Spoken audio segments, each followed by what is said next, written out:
अब हमारे साथ मयूरेश जोशी भी है बात करने के लिए। मयूरेश, गुड मॉर्निंग, कार्यक्रम में स्वागत है आपका। मयूरेश, अब तक का जो अर्निंग सीजन गया है, टीसीएस ने, इंफोसिस ने अपने आप में आप देखें बाजार को हिला दिया। डीसीबी को देखिए, एक एक दिन में ऐसे टूट रहे हैं कि पूछिए मत। ये किस नोट पर शुरुआत हुई है अर्निंग सीजन की, और क्या ऐसे नेगेटिव सरप्राइजेस अभी बाजार को और देखने पड़ेंगे? Morning Virendra ji, I think clearly जो फर्स्ट हाफ होता है अर्निंग सीजन का वो एक पॉजिटिव हाफ होता है, क्योंकि सारे जो दिग्गज हैं कंपनियां IT related, private banking related numbers post करती हैं। हालांकि जैसे मैंने पहले भी आपके शोज पे कहा है कि आई थिंक Q2 के जो नंबर्स आएंगे काफ़ी वीक होंगे, और similarly I think Sensex earnings की बात करें तो we are expecting a negative trend in terms of top line. तो -1 से -2% में एक टॉप लाइन में डीग्रोथ आने की उम्मीद है।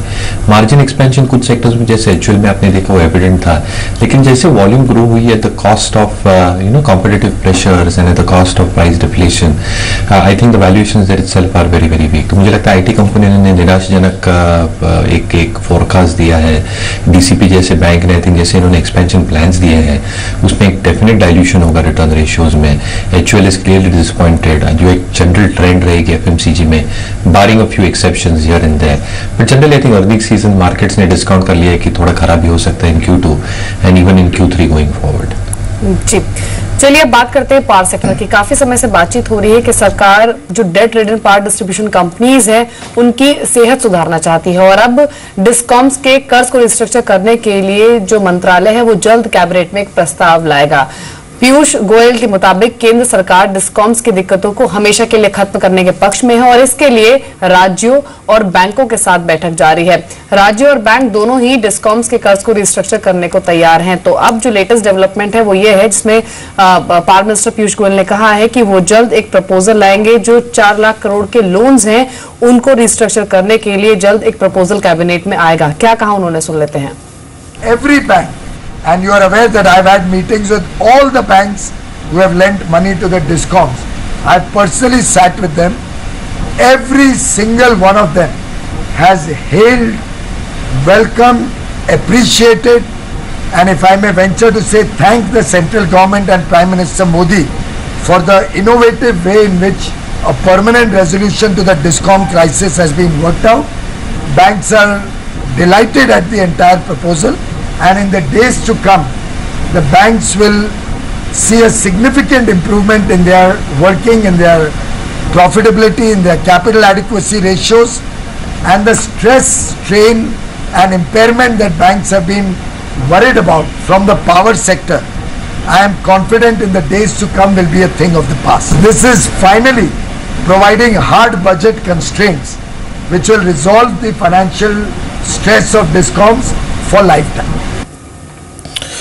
चलिए, डिस्काउंट्स की बात के बाद अब बात करते हैं दाल रोटी की थोड़ी सी। और दाल जो है वो सस्ती हो सकती है, क्योंकि काफी समय से ये बात चल रही थी दालें काफी महंगी हुई है, और आने वाले दिनों में दाल की कीमतें जो है वो थोड़ी सी कम हो सकती हैं। दरअसल दाल की कीमतें काबू में करने के लिए सरकार ने एक बड़ा कदम उठाया है। वित्त मंत्री अरुण जेटली ने कहा है कि दाल की सप्लाई बढ़ाने के लिए पोर्टल्स पर विदेशों से दाल इंपोर्ट की गई है, और राज्यों को ये दाल उठवा कर सप्लाई बढ़ानी चाहिए।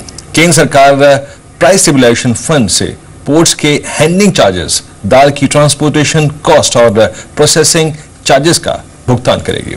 यानी अब राज्यों को इसकी चिंता करने की कोई जरूरत नहीं होगी। आपको बता दें कि विदेशों से इंपोर्ट की गई इन दालों की भारी भरकम खेप पोर्ट्स पर अभी भी पड़ी हुई है। आइए सुनते हैं मिस्टर जेटली ने क्या कहा इस पर। As far as the present stocks are concerned, we request the states which are in need to start lifting the quantities which are available. Further quantities over the next few days will also be imported into the country, so that the supply side problem can be taken care of, which will have an impact on prices.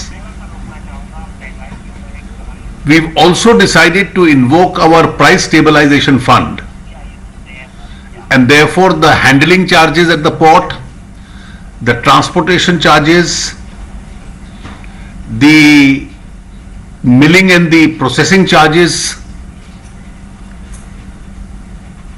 in order to make the price of the pulses more affordable, will be borne out of the price stabilization fund itself. We hope that over the next few days there will be a considerable amount of stock which will come into the market.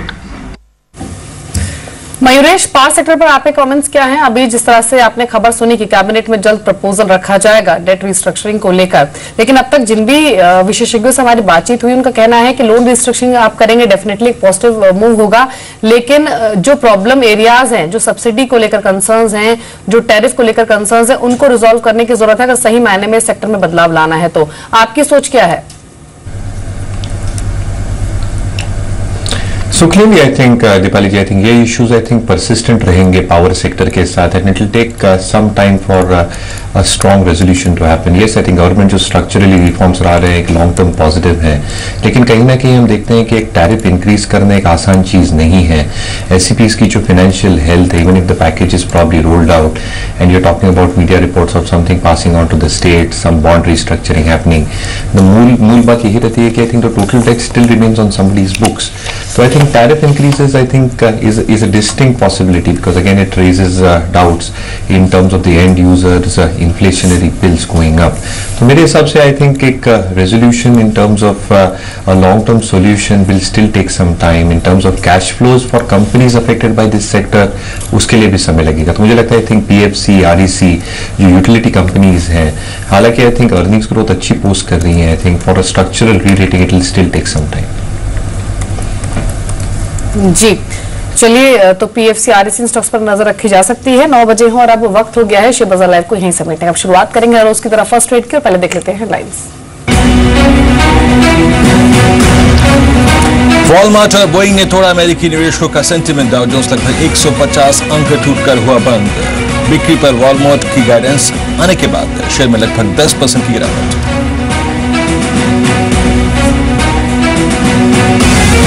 एशियाई बाजार positive, ज्यादातर बाजार हर निशान में कर रहे हैं कारोबार। ऐसे 50 में मामूली कमजोरी।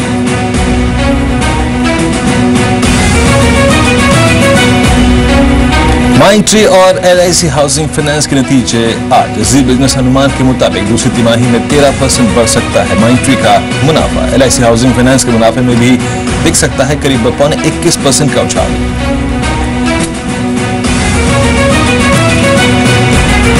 दाल की बढ़ी कीमतों पर सरकार गंभीर। वित्त मंत्री अरुण जेटली ने कहा दालों के लिए बनाएंगे बफर स्टॉक। 5000 टन दाल मंगाई जाएगी, 2000 टन आएगी और दालों की सप्लाई राज्यों को बढ़ाने को कहा।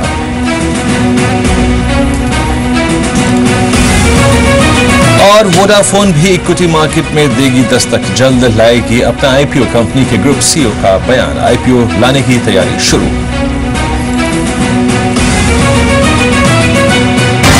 हेडलाइंस के प्रायोजक हैं केसर युक्त असली पतंजलि च्यवनप्राश खाइए, रोगों से लड़ने की पूरी ताकत पाइए।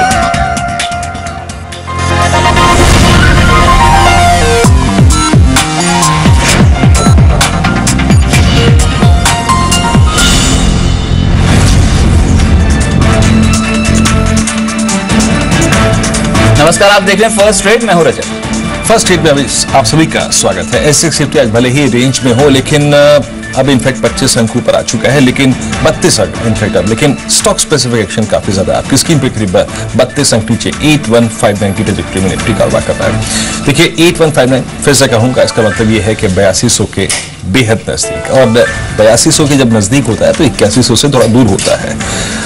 हालांकि इंडेक्स रेंज में है, लेकिन बैंक निफ्टी से सबसे ज्यादा आज उम्मीदें हैं। कुछ देर में इंडिकेटिव एक्शन शुरू होगा, देखते हैं एग्जैक्टली थीम क्या रहेगी बाजार की। आज 21 अंक नीचे इस वक्त निफ्टी, अब 6 अंक नीचे, अब 30 अंक नीचे, 12 अंक नीचे सेंसेक्स।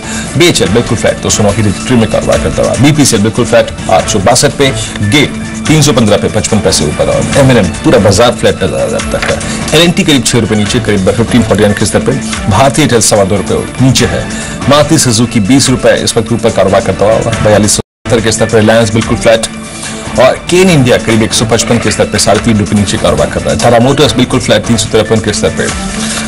HDFC बैंक करीब 4.25 रुपए ऊपर कारोबार कर रहा है। उसके बाद बजाज ऑटो 2449 के स्तर पर कारोबार करता हुआ। ITC बैकफुट पे है 344 के स्तर पर, डिलीवर नहीं कर पा रहा है। सिप्ला बिल्कुल फ्लैट 680 पर, और उसके बाद आप देखिए हीरो मोटोकॉर्प लगभग 13 रुपए ऊपर कारोबार करता हुआ।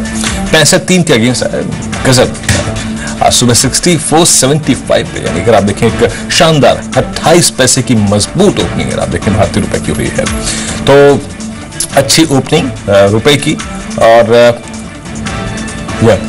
और देखिए सीधे यानी आईटी के लिए थोड़ा सा सेंटीमेंट खराब होने वाली बात है, एक्सपोर्ट कंपनी के लिए थोड़ी सी सेंटीमेंट खराब करने वाली बात है आज सुबह, क्योंकि जो ट्रेजेक्ट्री है और जो गैप ओपनिंग हुई है उसका जो क्वांटम है ना वो काफी ज्यादा है, 28 पैसे, मैंने इट्स ह्यूज। खैर मैं रुपए को स्किप करता हूं, आगे बढ़ता हूं, एक बार फिर से थोड़ा सा इंडिकेटिव एक्शन में लौटता हूं। टाटा पावर आपकी स्क्रीन पे 70 के स्तर पर, और साथ ही साथ बैंक ऑफ बड़ौदा 175 पे कारोबार करता हुआ। रजत जी बिल्कुल, तो स्ट्रॉन्ग ओपनिंग है और इनफैक्ट एशियन मार्केट्स की जो ओपनिंग है वो काफी पॉजिटिव है, रुपए की ओपनिंग काफी पॉजिटिव देखने को मिल रही है। इसका कहीं ना कहीं अब इफेक्ट इंडियन इंडाइसेस पे भी आता हुआ नजर आएगा। 22 अंकों की बढ़त इस समय इंडिकेटिव एक्शन में निफ्टी पे देखने को मिल रही है। शानदार ओपनिंग देखने को मिली, लेकिन स्टॉक ऑफ द डे भी जानने की कोशिश करूंगा वीरेंद्र आपसे कि कौन सा ऐसा स्टॉक है इस समय जो आपके फोकस में और जहां पर आप समझते हैं कि टेक्निकल पैरामीटर्स इसमें बहुत स्ट्रांग है, अगर बाजार तेज हुआ आज तो वो बहुत तेज हो जाएगा और परफॉर्म कर जाएगा। देखिए आज का जो स्टॉक है ये टिपिकल ट्रेडर्स का स्टॉक है, टिपिकल ट्रेडर्स का स्टॉक है। तो डिस्क्लोजर यहाँ पे कि ट्रेडर्स आए, अपने स्टॉप लॉसेस पे गौर करें, टारगेट्स पे गौर करें और फिर बाहर निकले। देखिए कल ये स्टॉक मोमेंटम में था, और कल जब मोमेंटम में, देखिए मोमेंटम में सारे के सारे मिड कैप और स्मॉल कैप थे। आज का स्टॉक ऑफ द डे है यूकॉल फ्यूल।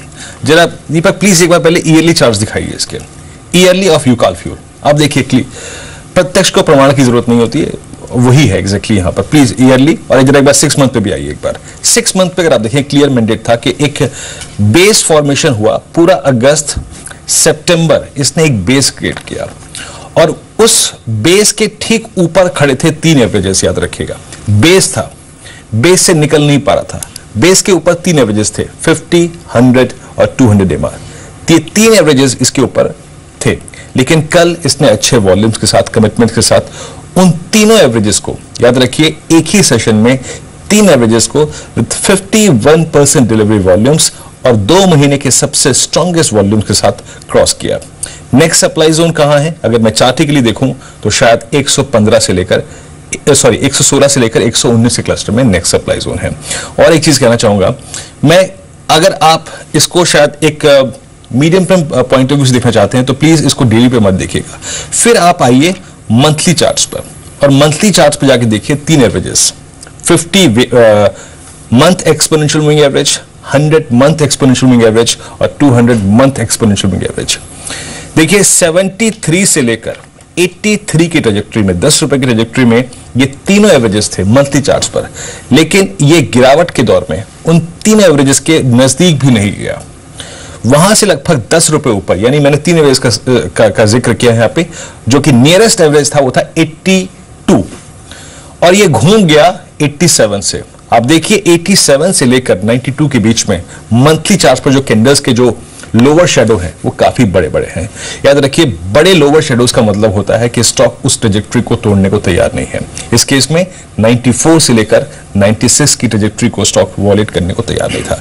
तो we have a very strong base around, कहां पर 95-96 के आसपास, लेकिन नेक्स्ट सप्लाई जोन है याद रखिएगा 120 से लेकर 118 के बीच में, तो वहां तक का राइट कंफर्टेबल हो सकता है। रजत, यूकॉल फ्यूल। चलिए यूकॉल फ्यूल आज का स्टॉक ऑफ द डे, आप नजर रखें इस काउंटर पे, निवेश करेंगे तो अच्छा रिटर्न मिलने के चांसेस आज के सत्र में काफी निवेश नहीं, आज का ट्रेडिंग स्टॉक है, ट्रेडिंग करेंगे तो आज रिटर्न्स मिलने के जो संभावना है काफी स्ट्रांग है। लेकिन जय जी मैं आपसे ही यहाँ पर पूछना चाहूंगा, इनफैक्ट यूकॉल फ्यूल अगर आप ट्रैक कर रहे हो और चार्ट्स अगर आपने देखी हो तो यूकॉल फ्यूल पे आपके लक्ष्य क्या निकलते हैं इंट्राडे के पर्सपेक्टिव से और गोइंग फॉरवर्ड पोजिशनल तौर पर भी?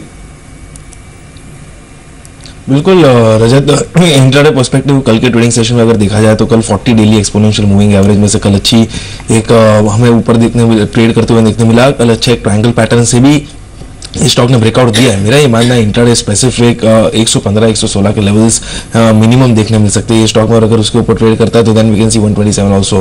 बट मिनिमम जो हिसाब से कल का डिलीवरी वॉल्यूम जैसे वीरेंद्र ने बताया और एवरेज इसके ऊपर एक ब्रेकआउट देकर ये स्टॉक ट्रेड कर रहा है, 115 से 116 के लेवल्स डेफिनेटली देखने मिलने चाहिए रजत। जय, बहुत बहुत शुक्रिया आप इस कार्यक्रम में शामिल हुए सभी काउंटर्स और इंडस्ट्रीज 50 के आपने बहुत बहुत शुक्रिया। इस बीच बात करते हैं अब और कुछ इश्यूज पे। पहले सुमित से बात करते हैं कि एग्जैक्टली 2 रिजल्ट्स जो आज आने हैं, जो आज दलाल स्ट्रीट पे दस्तक देंगे, LIC हाउसिंग फाइनेंस और माइंट्री। सुमित, एग्जैक्टली एक्सपेक्टेशंस क्या है? शुक्रिया वीरेंद्र। पहले माइंट्री की बात करेंगे। IT स्पेस की तीसरी कंपनीज के नंबर्स आने वाले हैं। करीब 10% के आसपास वॉल्यूम बढ़ने का अनुमान लगाया जा रहा है ना, माफ कीजिएगा, डॉलर टर्म्स में ग्रोथ रहने का अनुमान लगाया जा रहा है। रफली 17 करोड़ रुपए के आसपास डॉलर रेवेन्यू रहने की उम्मीद है। वहीं अगर रुपी टर्म्स में बात करें तो करीब 15% के आसपास की बढ़त देखने को मिल सकती है। एबिट मार्जिन यहां पर भी 1% बढ़ेंगे और इंपैक्ट वही वेज हाइक का जो एब्सेंस है और साथ ही साथ जैसा कि ऑपरेशनल फ्रंट पे कंपनी ने एक यहां पे कंट्रोल किया, उसका एक इंपैक्ट जरूर मार्जिन पे आता हुआ दिखाई पड़ेगा। इसके अलावा जो मुनाफा है वो करीब 112.9% यहां पर बढ़ने का अनुमान है। 156 करोड़ रुपए मुनाफा रहने की उम्मीद लगाई जा रही है। कंपनी रिसेंटली जो एक्विजिशंस किए थे उसका एक इंपैक्ट जरूर आएगा। हो सकता है मार्जिन डाइल्यूशन भी हो, लेकिन अदरवाइज उसका एक इंपैक्ट प्रॉफिटेबिलिटी पे आता हुआ दिखाई पड़ सकता है। दूसरा, डॉलर में जो एक मजबूती रही है उसका भी इंपैक्ट कंपनी के एबिट मार्जिन के ऊपर आता हुआ दिखाई पड़ेगा। एक अच्छे नंबर्स की उम्मीद आप लगा सकते हैं। वैसे भी एक लो बेस है कि उनकी बेसिस पर उसका भी एक इंपैक्ट तिमाही दर तिमाही आधार पर नंबर्स पे आता हुआ दिखाई पड़ेगा। इसके अलावा LIC हाउसिंग फाइनेंस के भी नंबर्स आने हैं। करीब 30% के आसपास NII बढ़ने का अनुमान लगाया जा रहा है। और मुनाफे फ्रंट की अगर बात करें तो 20 से 21% के आसपास बढ़ सकता है मुनाफा। 412 करोड़ रुपए मुनाफा रहने का अनुमान है। लोन ग्रोथ करीब 18.5% के आसपास तिमाही के अंदर पोस्ट कर सकती है कंपनी। लेकिन इंपॉर्टेंट चीज है कि एसेट क्वालिटी फ्रंट पर अभी भी कोई कॉम्प्रोमाइज नहीं है, वहां पर एक अच्छी ग्रोथ एसेट क्वालिटी फ्रंट पे आ सकती है। उसके अलावा प्रोविजनिंग करीब 14 करोड़ रुपए के आसपास इस तिमाही के अंदर कंपनी पोस्ट कर सकती है। और साथ ही साथ टैक्स, हायर टैक्स थोड़ा सा रहा इस तिमाही में, उसका एक इंपैक्ट जरूर बॉटम लाइन पे आएगा। लेकिन ओवरऑल एक अच्छे नंबर्स की उम्मीद आप LIC हाउसिंग फाइनेंस के साथ लगा सकते हैं। राइट, तो LIC हाउसिंग और साथ साथ माइंट्री, ये कुछ ऐसे काउंटर्स हैं जो आपके फोकस में रहने चाहिए।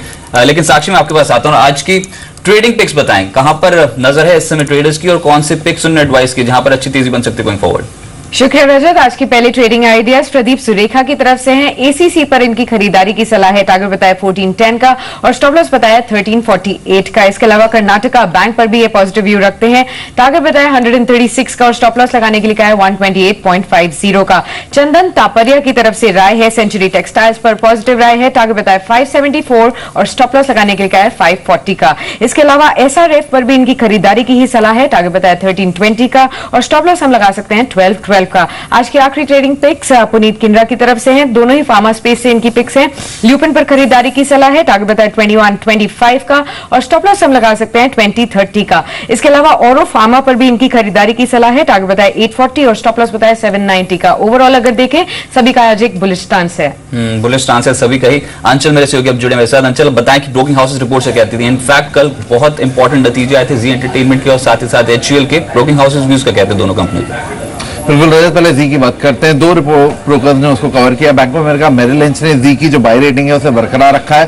टारगेट को रिवाइज किया अपसाइड पे। टारगेट अब 450 से बढ़ा के, माफ कीजिएगा, 460 किया। साथ ही इस बात पे जोर दिया जो कंपनी के विज्ञापन आए हैं वहां पे 35% की जो बढ़ोतरी रही है काफी पॉजिटिव है कंपनी के लिए और आने वाली तिमाहियों में ये इंप्रूव होता हुआ देख रहे हैं वो आंकड़ा। साथ ही CLSA ने भी जी की बाय रेटिंग को बरकरार रखा है। लक्ष्य को थोड़ा बढ़ाया, 484 से बढ़ा के 488 किया है। और वही जैसे पहले Bank of America Merrill Lynch ने जोर दिया था, वही बात वो भी कह रहे हैं कि जो विज्ञापन आए हैं इनकी काफी सकारात्मक रही है। इसका एक पॉजिटिव इंपैक्ट आने वाली तिमाहियों में भी देखने को मिलेगा। साथ ही इनके जो घरेलू सब्सक्रिप्शन है वहां पे एक स्ट्रेंथ देखी गई है और ये जो मजबूती है ये तेजी आगे आने वाले तिमाहियों में जारी रहेगी। और अगले 3 सालों में CLSA का ऐसा मानना है कि जी एंटरटेनमेंट के जो शेयर है इसका भाव दोगुना हो सकता है। तो काफी बड़ा ट्रिगर CLSA मानता है, काफी बुलिश है जी एंटरटेनमेंट में।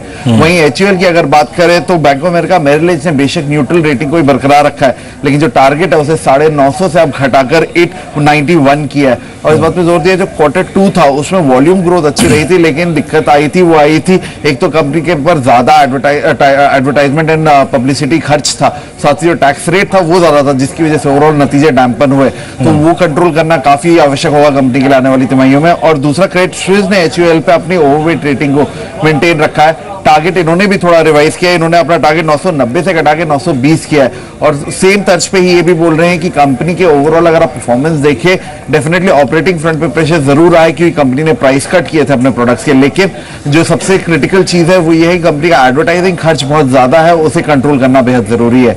लेकिन CLSA इसके विपरीत डायरेक्ट सेल रेटिंग दे रहे हैं। उन्होंने अपनी सेल रेटिंग को बरकरार रखा है और डाउन साइड टारगेट भी रिवाइज किया है। टारगेट अब 810 से घटा के 740 किया है। उनका मानना है कि सिर्फ एडवर्टाइजिंग की ही दिक्कत नहीं है कंपनी के साथ अब दिक्कत आने वाले दिनों में जैसे जैसे रॉ मटेरियल कॉस्ट वापस बाउंस बैक करेंगे, कंपनी में प्रेशर और बढ़ता हुआ दिख सकता है और कंपनी को जल्द से जल्द अपनी स्ट्रैटेजी रिवैम्प करने की जरूरत है।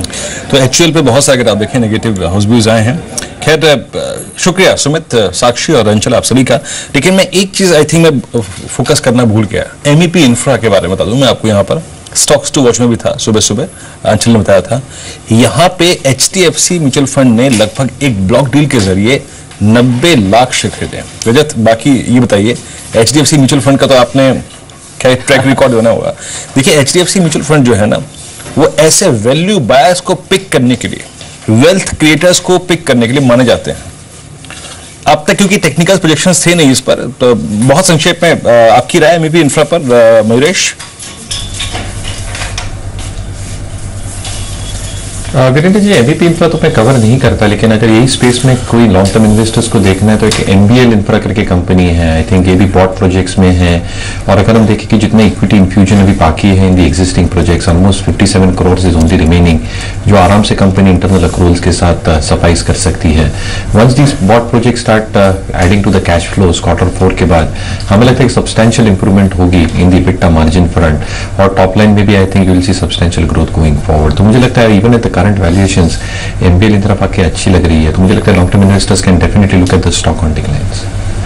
राइट, लेकिन आज के सुपर 7 स्टॉक्स में आपको बता दूं, इनफैक्ट एमबीपी इंफ्रा मैंने भी अपनी सूची में शामिल किया था कि खबर ही काफी बड़ी कि एचडीएफसी म्यूचुअल फंड, जैसे कि वीरेंद्र बता रहे थे, कंपनी में 4.18% हिस्सेदारी खरीदी, एक सिग्निफिकेंट स्टेक खरीदा और बल्क डील के जरिए हिस्सेदारी खरीदी गई है। कल भी तेज था, आज भी यहाँ पर टेक्स्ट जो है वो कहीं ना कहीं तेज पड़ने की उम्मीद है। साथ साथ पोलारिस पे जरूर नजर रखें, क्योंकि बार बार खबर निकल के आती है स्टेक सेल की। वर्चुसा कॉर्प जो है, जो नैस्डैक लिस्टेड कंपनी है, वो यहाँ पर स्टेक खरीदने की इच्छुक है। मौजूदा भाव से 20% प्रीमियम पे सौदा है जो है वो हो सकता है। तो साफ तौर पे पोलारिस के लिए एक बहुत पॉजिटिव खबर। प्रमोटर अरुण जैन की कंपनी छोड़ने की भी खबरें निकल के आ रही हैं, और राकेश झुंझुनवाला साहब वैसे यहाँ पर 5% से ज्यादा जो करीब होल्ड करते हैं। तो पोलारिस पे आपकी नजर होनी चाहिए। इंडिकेटिव एक्शन यहाँ पर काफी स्ट्रॉन्ग है। गोल्डस्टोन इंफ्रा एक इंटरेस्टिंग प्ले है। इंसुलेटेड डिवीजन कारोबार बेचने की योजना, एमपीएस मॉरिशस की सब्सिडरी को बेचने की योजना, और 108 करोड़ में सौदा होने की उम्मीद है। आज यहाँ पर भी एक्टिविटी तेज हो सकती है स्टॉक में। साथ साथ सुबह फास्ट मनी जो सुबह 7:30 बजे का शो है, फटाफट से मैं वहां पर आपको कुछ कॉल्स बता दूं। एक तो एशियन ग्रेनिटो, एक स्टॉक जहां पर अच्छी तेजी बन सकती है, और ये आज सजेस्ट किया गया। साथ ही साथ जो अगला शेयर है वो है इनफैक्ट ऑप्टो सर्किट्स, यहां पर भी अच्छी तेजी बन सकती है, और ये भी ईपीएस शेयर के तौर पर यहां पर शामिल किया गया है। कुछ वैल्यू बाइंग इमर्ज हो सकती है, क्योंकि बहुत ज्यादा बीटन डाउन स्टॉक्स हैं ये। साथ साथ faders Lloyd consumer durable space में बहुत स्ट्रांगली एक्यूमुलेशन होता चला जा रहा है। और इसके अलावा एक स्टॉक है प्राज इंडस्ट्रीज, जो आपके फोकस में होना चाहिए। आज का सुपर हिट शेयर जो है वो फास्ट मनी में बताया गया। लेकिन Mayuresh, consumer durable space out performance देखने को मिल रही है पिछले कुछ दिनों में, क्या वैल्यूएशन सपोर्ट कर रही है स्टॉक प्राइसेस को? नहीं रजत जी, अगर हम जनरली देखें पूरे sector valuations I think long term averages के ऊपर ही ट्रेड कर रहे हैं। जैसे नतीजे आ रहे हैं, आई थिंक जो प्राइस इनपुट डिफ्लेशन है वो क्लियरली प्ले आउट कर रहे हैं काफी कॉम्पिटिटर्स पे, और कॉम्पिटिटिव प्रेशर जैसे हम देख रहे हैं एचयूएल के नतीजों से, I think that competition intensity will keep on increasing across product categories. Niche products जो सिलेक्टिव एफएमसीजी कंपनी के पास है, जैसे मैं पहले बता रहा था, I think that will still keep on doing well, but I think valuations काफी महंगे हो गए हैं। तो आई थिंक सिलेक्टिव रहना बहुत जरूरी है। इसलिए I think something like Britannia, where we feel I think earnings momentum can be extremely strong, consumers or investors can still keep on holding on to that stock, और नतीजों के लिहाज से मुझे लगता है I think Godrej Consumer can post a very good set of numbers in Q2। Right, लेकिन indicative action कुछ स्टॉक्स में स्ट्रांग है, वो भी मैं आपको बता दूं बाजार खोलने से पहले, जहां पर आपकी नजर होनी चाहिए। एक तो यूकाल फ्यूल आज का स्टॉक ऑफ द डे है, 5% से ज्यादा इंडिकेटिव एक्शन में स्ट्रांग है, रेडार पर रखें। केसोराम इंडस्ट्रीज को रेडार पर रखें, क्योंकि पिछले कुछ दिनों में ये भी काउंटर बहुत एक्टिव हुआ है। आज इंडिकेटिव एक्शन बहुत स्ट्रांग है, लगभग 4.5% के रिटर्न्स इंडिकेटिव एक्शन सजेस्ट कर रहे कि मिलते हुए नजर आएंगे शुरुआती टिक्स में। साथ ही साथ कुछ अन्य काउंटर्स है जहां पर आज पोलारिस, इनफैक्ट जो मैं खबर बता रहा था उसके चलते यहां पर एक अच्छा मोमेंटम पकड़ सकता है। फेडर्स लॉयड के बारे में बात की, वहां पर इंडिकेटिव एक्शन स्ट्रांग है, और एशियन ग्रेनिटो इंटरेस्टिंग प्ले हो सकता है, क्योंकि कल सिरामिक्स से जुड़ी जो काउंटर्स थे वहां पर अच्छा मूव आता हुआ नजर आया। वोल्टैम ट्रांसफॉर्मर्स, एलेम्बिक फार्मा, ये कुछ ऐसे शेयर्स हैं जो आज रेडार पर रखे हैं, और बाजार पॉजिटिव खुलने की उम्मीद है, क्योंकि एशियन मार्केट से क्यूज काफी पॉजिटिव इस समय बाजार को मिल रहे हैं। वीरेंद्र, शुक्र रजत लगभग 26 अंकों पर निफ्टी खुला है, करीब 8133 के क्लस्टर पे और लगभग 100 अंकों पर 26,878 के स्तर पे सेंसेक्स। लेकिन स्टॉक फ्यूचर्स का कॉम्बिनेशन क्या है, इधर निफ्टी 50 के बिहेवियर को देखते हैं। Let's take gainers first. और फर्स्ट नाइट को अगर आप देखें तो यहाँ पर जी एंटरटेनमेंट पोस्ट नंबर्स अगर आप देखें कल एक रिएक्शन था, उसके बाद फिर से मरतबा counter. Tata Motors, Vedanta, Hindalco, yes bank, commodities की प्रेजेंस है, कुछ बैंक्स की प्रेजेंस है, जी एंटरटेनमेंट की प्रेजेंस है। बाकी अगर आप देखें उसके बाद IndusInd bank, Tata steel, bank of Baroda, ये भी अगर आप देखें शामिल था मेरे ख्याल से, हाँ, और एलएनटी। तो कुछ क्वालिटी स्टॉक्स अगर आप देखें लूजर गेनर्स में है। और देखिए इस वक्त अच्छी खबर यह है कि लूजर्स नहीं है, ये सिर्फ एक एचएल छोड़ के, जहां पर बहुत सारे नेगेटिव हाउस व्यूज आए थे, एक अकेला खड़ा है, तो अकेले की बात क्या करनी। आगे बढ़ते हैं बैंकिंग सेक्टर। आप देखिए देना bank, south Indian bank, IDB bank, आपकी स्क्रीन पर जितने भी बैंक्स हैं इस वक्त, इसमें से ज्यादातर बैंक निफ्टी के पास नहीं है। लेकिन जब सेकंड स्लाइड में ये दीपक एक बार और अगर आप इसको देखें तो यहाँ पे IndusInd bank, SBI, PNB, ICICI bank, ये वो स्टॉक फ्यूचर्स हैं जो कि बैंक निफ्टी के पास है। बैंक निफ्टी के 12 स्टॉक्स अच्छा कर रहे हैं तो बाजार का डाउनसाइड जो होता है वो थोड़ा सा कैप हो जाता है। Let's hope for the best के शायद बैंक निफ्टी आज 17,800 को निकाले। यूकाल फ्यूल, जी बिजनेस का stock of the day. I think percentage के टर्म में कितना मालूम है मेरे को नहीं मालूम, लेकिन हाँ करीब 7.25% 7.25 रुपए ऊपर, यानी करीब 7% से ज्यादा, 8% से ज्यादा काउंटर ऊपर कारोबार कर रहा है। 112 के क्लस्टर पे। स्टॉक्स इन न्यूज में Unichem lab, Sterlite technologies, Simbhaoli sugar, Cera sanitary, Suprajit engineering, ये कुछ काउंटर जो कि डिलीवर करते रहे। स्टॉक्स इन न्यूज में थे शामिल जेंसस टेक्नोलॉजीज 951 पे, आईबी रियल 1 रुपए ऊपर, वीडियोकॉन अगर आप देखें बैकफुट पे है, फैक्ट वेयरिंग्स बैकफुट पे, जेट एयरवेज 5 रुपए ऊपर कारोबार करता हुआ। आईटी क्या कर रहा है अगर आप देखें, थोड़ा संभलने की चेष्टा करता हुआ, लेकिन breadth within the IT अच्छी नहीं है। इन्फोसिस बैकफुट पे, एचएल टेक्नोलॉजीज बैकफुट पे, विप्रो 3 रुपए ऊपर, टेक महिंद्रा 4 रुपए ऊपर। क्लियर मैंडेट नहीं है मेटल्स में, हाँ मैंडेट है वो सेल, वेदांता, भूषण स्टील, हिंडाल्को, टाटा स्टील। और देखिए ये स्पेस जब चलता है तो सेकुलर तौर पे चलता है, सारे के सारे इकट्ठे डिलीवर करते हैं फ्रंट फुट पे या फिर बैक फुट पे।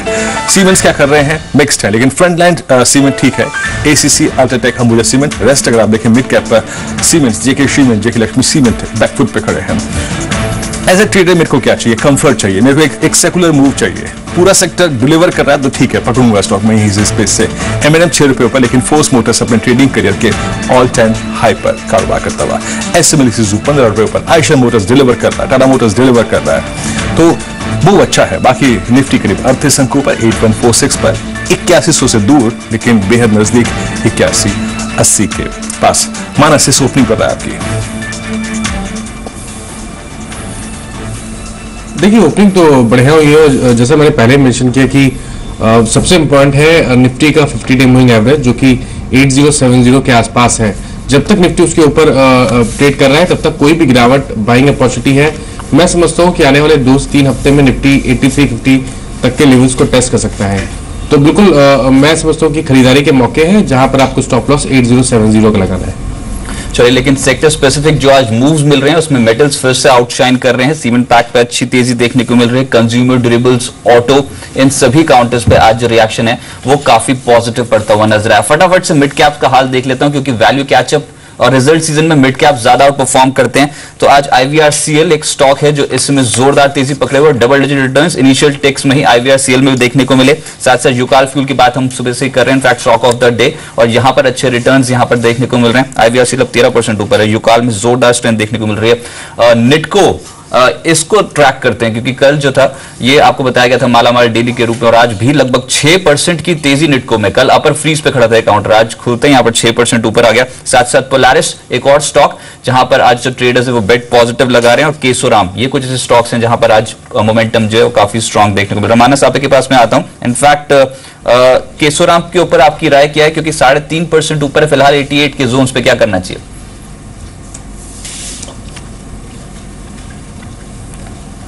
देखिए केसोराम की जहां तक बात है, मैं समझता हूँ कि एक रेंज स्टॉक के लिए बन गई है। लोअर लेवल्स अगर आप देखिए तो करीब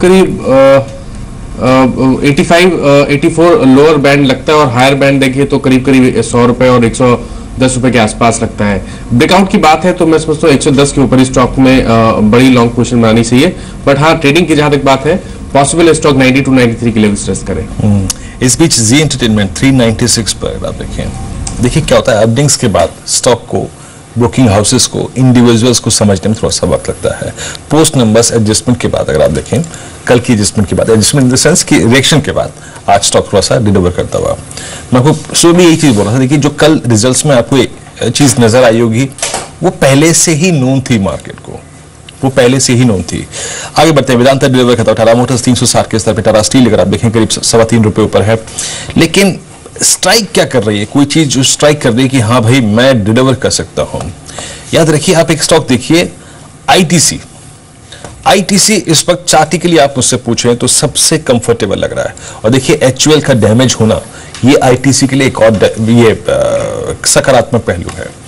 माइनस 348 और मुझे इस बार इसके चार्ट में इतनी स्ट्रेंथ नजर आ रही है कि 350 को पार करना इसके लिए एक औपचारिकता मात्र है। आपकी राय क्या है? देखिए, पहले जहां आईटीसी एफएमसीजी काउंटर्स को अंडर परफॉर्म कर रहा था, वहां रिवर्सल दिखा है जहां पर आउट परफॉर्मेंस देखा जा रहा है। पोटेंशियल की बात करिए तो ट्रेडिंग कॉल अगर लेना है तो 360-362 तक के स्तर आईटीसी में बिल्कुल पॉसिबल है, क्योंकि कंसोलिडेशन के बाद ब्रेकआउट देखने को मिल रहा है। तो मैं समझता हूं कि 340 का स्टॉप लॉस रखें और 362 का टारगेट सेट करें।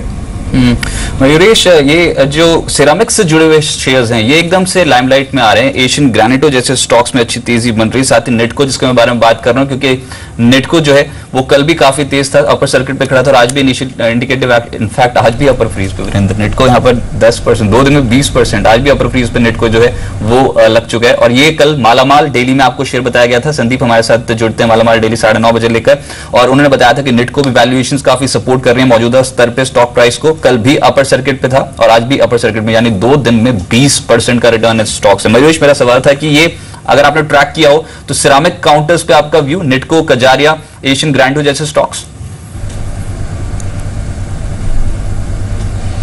नहीं रजित जी, आई थिंक ये सेक्टर हम ट्रैक नहीं करते तो मुझे टिप्पणी देना बहुत मुश्किल है। जी हाँ, इस बीच आप देखिए डीसीबी बैंक को कोटक की उस रिपोर्ट के बाद 98.40 पर आज भी 0.8% नीचे इस वक्त डीलों पे बढ़ता हुआ। और सुबह सुबह जो इसने लोच हुआ था वो था करीब 95 रुपए 20 पैसे का, अब 98 के स्तर पर कारोबार कर रहा है। नरेश, डीसीबी पर आपकी राय? उस आई होप आपने उसको उस रिपोर्ट को, although it's report belongs to another house, लेकिन डीसीबी के नतीजों के बाद एक तो था कि इस क्वार्टर के नंबर्स क्या रहे, और दूसरी बात इनका जो एक्सपेंशन प्लान का अगर आप देखें, जो इन्होंने रोड मैप दिया था उस पर भी अगर आप देखें इस रिपोर्ट में कुछ फैक्ट शेयर किए गए हैं। आप लोग एट 97.80 पर डीसीबी को कैसे देखते हैं? आई थिंक 2 एस्पेक्ट हैं। एक एस्पेक्ट हम देखेंगे तो जो रनअप हुआ था बैंक में, इसके स्टॉक प्राइस में काफी सब्सटेंशियल हुआ था और वो अकाउंट कर रहा था the kind of earnings growth, asset stability आएगी, रिटर्न रेशियोज इंप्रूव होंगे। तो the kind of move that you probably took place was more or less in account with all these factors taking place. जहां तक नतीजों का सवाल है, I think जो इससे पहले के नतीजे आए थे Q1 के, आई थिंक वो भी थोड़े I think on the softer side थे। Q2 में एसेट क्वालिटी के वापस थोड़े प्रेशर्स आए थे, टैक्स प्रोविजनिंग थोड़ी बड़ी थी। तो मुझे लगता है I think with excessive aggressive branch expansion होता यही है कि आपका जो केपेक्स होता है I think that increases substantially. दूसरी बात आई थिंक आपकी जो ओपेक्स होते हैं वो भी सब्सटेंशियली इंक्रीज होते हैं, जो आपके कॉस्ट टू इनकम रेशियोज को सपोर्ट नहीं करते। So when you suddenly see a spike happening and when asset quality is not stabilize, you get a feeling कि आपके जो निम्स हैं और जो रिटर्न रेशियोज हैं उसकी स्टेबिलिटी कितनी रहेगी। तो in that aspect I think we still prefer larger private sector banks, Yes bank, Axis bank, HDFC bank, जहां पे अर्निंग स्टेबिलिटी है, एसेट क्वालिटी की स्टेबिलिटी है, कैपिटल एडवोकेसी स्ट्रांग है, branch network already well established है। तो मुझे लगता है I think the larger private sector banks is something that I look at. DCB में और भी करेक्शन होने की उम्मीद हो सकती है। राइट, इसी बीच अदानी एंटरप्राइजेस के स्टॉक पे नजर डालनी होगी और अभी आप इंडिकेटिव एक्शन देख भी रहे, इनफैक्ट टिक बाय टिक चार्ट्स भी देख भी रहे थे, बहुत स्ट्रांगली एक्यूमुलेट हो गया, डबल डिजिट रिटर्न्स आज के सत्र में आ रही है। और खबर यह है कि ऑस्ट्रेलिया सरकार से कोल और रेल जो प्रोजेक्ट है इनका, उससे दोबारा पर्यावरण मंजूरी मिली है। तो एक बहुत पॉजिटिव खबर, उसका रिएक्शन साफ तौर पे स्टॉक प्राइस पे देखने को मिल रहा है। अदानी एंटरप्राइजेस शुरुआती टिक्स में ही 11% के आसपास की तेजी पकड़ चुका है। मौजूदा लेवल है वो 95 के लेवल्स पे दिखाई दे रहा है, लगभग 10 रुपए की स्ट्रेंथ। और ये जो है ये पॉजिटिव खबर है, क्योंकि ऑस्ट्रेलिया सरकार से दोबारा से पर्यावरण मंजूरी मिलना, खासतौर से कोल रेल प्रोजेक्ट के लिए, ये अदानी एंटरप्राइजेस के लिए बहुत पॉजिटिव है। मानस, छोटा रिएक्शन, क्योंकि एकदम से स्पाइक आया तो तकनीक की नजरिया भी देखना होगा क्या मौजूदा स्तर पर खरीदारी करने लायक है अदानी एंटरप्राइजेस, क्योंकि बहुत स्ट्रांगली एक्यूमुलेट हो रहा है शुरुआती टिक्स में। देखिए जून के बाद पहली बार ऐसा हो रहा है कि स्टॉक अपना 50 दिनों का मूविंग एवरेज को ब्रेक करने की कोशिश कर रहा है। अगर स्टॉक 96 के ऊपर क्लोज होता है तो तब तो मैं समझता हूँ कि एक बहुत ही बढ़िया रैली देखने को मिलेगी, जिसमें स्टॉक 110 से लेकर 115 के स्तर को छू सकता है। तो बिल्कुल अगर किसी के पास है तो बने रहना चाहिए, स्टॉप लॉस रिवाइज करके 88 रुपीज कर ले। बट अगर फ्रेश भी लॉन्ग लेना हो तो मैं तो समझता हूँ कि बिल्कुल एक चांस लेना चाहिए, क्योंकि जिस तरह के वॉल्यूम्स डेवलप हो रहे हैं, जिस तरह का ब्रेकआउट चार्ट्स पे आया है, बिल्कुल उम्मीद किया सकती है स्टॉक में 15 से 20 रुपए का मूव देखने को मिले। और कुछ काउंटर जो कि डिलीवर कर सकते हैं, जिनमें अच्छी तेजी बन सकती है। कुछ देर में हम एक स्टॉक देखेंगे, हमें मालामाल डेली आएगा, लेकिन उससे पहले टेक्निकली जो थोड़ा साउंड लग रहे हैं आज टेक्निकली, जरा एक बार एक और स्टॉक देखिए। लेट्स टेक पुंज लॉयड क्या कर रहा है यहाँ पर। पुंज लॉयड लगभग 136, नहीं सॉरी ये पीएनबी है, माफ कीजिएगा। जरा पुंज लॉयड आपकी स्क्रीन पे 2760, नो नॉट एग्जैक्टली, इसको स्किप करते हैं। निक्को अभी भी 10% ऊपर है। एक स्टॉक देखिए, थोड़ा सा वॉल्यूम्स करीब करीब मेरे ख्याल से 40,000 के वॉल्यूम्स हैं। जरा आप एसआर पोर्ट्स को देखिएगा, अभी अभी इनफैक्ट स्क्रीन पर वॉल्यूम्स जिन स्टॉक्स में अचानक बढ़े हैं। लेट्स टेक एसआर पोर्ट्स 10% ऊपर 108.50 के स्तर पर। खैर इसमें रिस्क रिवॉर्ड रेशियो इतना अच्छा नहीं, इसको भी स्किप करते हैं। कुछ देर में कोई काउंटर ढूंढेंगे जो टेक्निकली साउंड लग रहा है। एसआर पोर्ट्स में अगर आप देखें ऑलरेडी काफी डिलीवर कर चुका है ये काउंटर, तो इसको छोड़ते हैं। रजत बिल्कुल, फिर से कंज्यूमर ड्यूरेबल्स लाइमलाइट में आ रहे हैं। बजाज इलेक्ट्रिकल्स कैसा लग रहा है आपको? मानस इनफैक्ट चार्ट्स में मैं देख पा रहा हूं कि अच्छी तेजी पकड़ ली है इसने। Bajaj electricals, in fact Bajaj electricals, Fedders Lloyd, दोनों ही काउंटर्स आज के सत्र में काफी एक्टिव होते हुए नजर आ रहे हैं। दोनों पे आपका व्यू लेना चाहूंगा। देखिए फेडरल लॉयड के बारे में मैंने पहले भी मेंशन किया, बट बजाज इलेक्ट्रिकल्स में तो मैं समझता हूँ कि ये ब्रेकआउट आज देखने को मिला है। स्टॉक ने अपना 200 दिनों का मूविंग एवरेज ब्रेक किया है, तो पोटेंशियल करीब 372 375 तक का है। तो बिल्कुल यहाँ पर लॉन्ग बनाए जा सकते हैं और अपना स्टॉप लॉस 251 के नीचे रखें। राइट और कुछ काउंटर्स जो एक्टिव है उसमें साफ तौर पे पोलारिस, क्योंकि न्यूज फ्लो काफी पॉजिटिव था तो इनिशियल रिएक्शन तो देखने को मिल रही है। इनफैक्ट अब ये एसआर पोर्ट्स तेज है, पोलारिस में थोड़ी सी मुनाफा वसूली है, लेकिन ये स्टॉक देखिए अब ग्लोबल ऑफशोर, इनफैक्ट पिछले कुछ दिनों में काफी एक्टिव हुआ है। ऑफशोर कंपनियों पे आपकी राय मयूरेश, क्या कंफर्टेबल होंगे? क्रूड पे जिस तरीके से रिकवरी अब पिछले महीने देखने को मिली, क्या उसका बेनिफिट, पोटेंशियल बेनिफिट ऑफशोर कंपनियां उठा सकती हैं या फिर अवॉइड करेंगे इस सेक्टर को आप? Rajat ji, I think short term view के हिसाब से आई थिंक जैसे क्रूड की प्राइसेस बढ़ती हैं, आई थिंक ऑफशोर कंपनियों के स्टॉक भी बढ़ते हैं, लेकिन एक शॉर्ट टर्म मूव रहता है। मुझे लगता है आई थिंक ट्रेडिंग मोमेंटम के ही स्टॉक्स हैं ये सारे, क्योंकि फंडामेंटली अगर हम देखें तो क्रूड की जिसे अनुमान लगाए जा रहे हैं, I think they are more or less expected to be in a range, जिसका मतलब यही होता है कि जो रियलाइजेशन होते हैं ऑफशोर कंपनीज के लिए both in dollar and converted rupee terms, I think will be much lesser than what probably one really expects. I think जो कैश फ्लोज होते हैं वो काफी वीक होते हैं। तो yes, trading picks not fundamental picks. इस बीच हाँ, जो स्टॉक ढूंढ रहा था ना, मैं अर्ली चार्ट पर ढूंढ रहा था एक स्टॉक देखिए जो कि अच्छा मिला है। Let's take Bajaj electricals. देखिए साउंड कंपनी है और टेक्निकली ऑलमोस्ट अगस्त 25 से ये अर्ली चार्ट पर 250 से 240 के प्राइस में स्टक था। 258.60 का प्राइस आपकी स्क्रीन पर ये निकला है आज, क्लियर कट ये निकला है 259.20। आई मीन ये चार्ट ऐसा है ना, ये कंप्लीट सरप्राइज पैकेज भी कभी भी बन सकता है। एक बार मैं डेली पे देखता हूं, उसके बाद इसको थोड़ा सा वीकली भी देखूंगा, मंथली भी देखूंगा। 259 स्पेशली जो क्लियर अगर आप देखें मैंडेट मिल रहा है ना, वो बन रहा है अर्ली चार्ट्स पर। मानस आपको क्या लगता है? आई मीन देखिए जिस तरीके से 260 काटा है इसने, मेरे को कम से कम नहीं तो 270 फर्स्ट ट्रांच में, तो 270-71 की ट्रांचेस तो लग रहे हैं पॉसिबल। क्या कहते हैं मानस? अच्छा डिलीवर कर रहा है काउंटर ये और कर सकता है? बिल्कुल सही कहा आपने। बिल्कुल मैंने वही मेंशन किया था कि 272 तक के टारगेट्स बिल्कुल पॉसिबल हैं, क्योंकि देखिए सबसे अहम यह है कि करीब एक मंथ के में स्टॉक 200 दिनों के मूविंग एवरेज पे बहुत रेजिस्टेंस फेस कर रहा था और आज मॉर्निंग सेशन में अच्छे वॉल्यूम के साथ 200 दिनों का मूविंग एवरेज को ब्रेक करना डेफिनेटली पॉजिटिव है और 272 के टारगेट्स बिल्कुल पॉसिबल है स्टॉक में। राइट ज्योति स्ट्रक्चर्स भी देख के बताएं मानस, कैसा लग रहा है अभी चार्ट्स पे, क्योंकि पिछले कुछ दिनों में ये भी रिकवरी शो कर रहा था। अभी इंपॉर्टेंट ये है कि जो शुरुआत हुई है वो 5% की तेजी के साथ हुई है, लेकिन क्या ये तेजी बढ़ सकती है एट 1630 लेवल्स? क्या करना चाहिए? देखिए ये जरूर है कि लोअर लेवल पे हमें रिकवरी देखने को मिली है, बट ऐसे स्टॉक में थोड़ा सचेत रहना चाहिए क्योंकि पहले भी हिस्ट्री बहुत खराब रही है, क्योंकि जब लोअर सर्किट लगते हैं तो शायद स्टॉक में निकलने का मौका ना मिले, तो इसलिए थोड़ा सा ध्यान देके ट्रेड करें। आपको पैटर्न की जहां तक बात है पॉजिटिव लगते हैं और सपोर्ट 15 रुपए के आसपास लगता है, तो अगर आप स्टॉप लॉस 15 रुपए का स्ट्रिक्टली फॉलो कर सकते हैं तो बिल्कुल लॉन्ग पोजीशन बनाई जा सकती है, जिसके टारगेट करीब 20 रुपए के आसपास रहेंगे, जो कि 100 दिनों का मूविंग एवरेज है।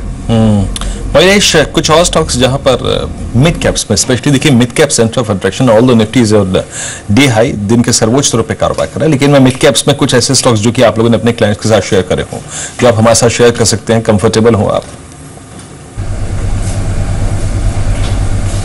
बिल्कुल वीरेंद्र जी, आई थिंक तो जैसे आप बजाज इलेक्ट्रिक की बात कर रहे थे, हमें लगता है एक बहुत स्ट्रॉन्ग कैंडिडेट है, turn around story is quite evident. Q1 का नंबर्स देखें तो ENP segment has posted extremely good set of numbers, और हमें लगता है कंसोलिडेटेड बेसिस में FY17 में जो कंपनी ने लॉसेस पोस्ट किए थे, with a turn around in ENP segment, I think the losses will be converted into profits, margin expansion काफी अच्छा हो सकता है, even in the current valuation EV to sales पे मुझे लगता है काफी अट्रैक्टिवली प्लेस्ड है, तो we remain extremely bullish on Bajaj electricals. दूसरी स्टॉक जो हमें पसंद आ रहा है वो आइनॉक्स विंड, आई थिंक जैसे गवर्नमेंट की एक रिन्यूएबल एनर्जी पे फोकस है, हमें लगता है top line growth of 48% over the next 2 years is not ruled out, margin expansion काफी सब्सटेंशियल हो सकती है टू 18%, क्योंकि केपेक्स इनका ऑलमोस्ट हो गया है, and one utilization will start coming through, क्योंकि ऑर्डर बुक काफी तगड़ी है, एक काफी सब्सटेंशियल फ्लो हो सकता है। तीसरा आई थिंक TVS श्री चक्र टायर स्पेस में से मुझे लगता है I think the company is well poised to deliver good set of numbers, and structurally I think the industry is looking good because of fall in both crude oil derivatives and rubber prices. चलिए महेश, बहुत बहुत शुक्रिया आपका इस कार्यक्रम में शामिल होने के लिए, सभी स्टॉक्स पे, इंडस्ट्रीज पे अपनी राय रखने के लिए। चलिए बात करते हैं, एक और खास मेहमान जुड़े हैं।